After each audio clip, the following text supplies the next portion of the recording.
28ste Mei 2025, 8 uur die oggend. Dis raadslid Donovan Gultig. Is hier in St. Paul Park in wijk 18 in George. En die area lyk rof en dit was 'n groen parkie. En daar was 4 kontrakteerders wat hier gewerk het, waarvan een nog oor is. En hy gaan tot einde Augustus hier wees. Die voordeel wat ons gekry het daaruit in hierdie area is dat daar 'n klomp nuwe waterpype geïnstalleer is, klomp paaie is geteer en natuurlik 'n groter toevoer van 'n waterpyp is geïnstalleer.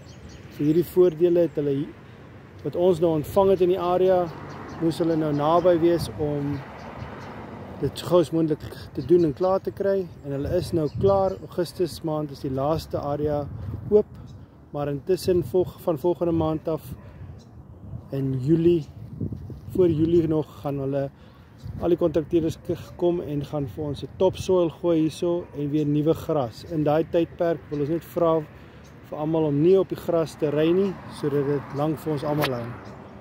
Lekker dag en baie dankie vir al die ondersteuning.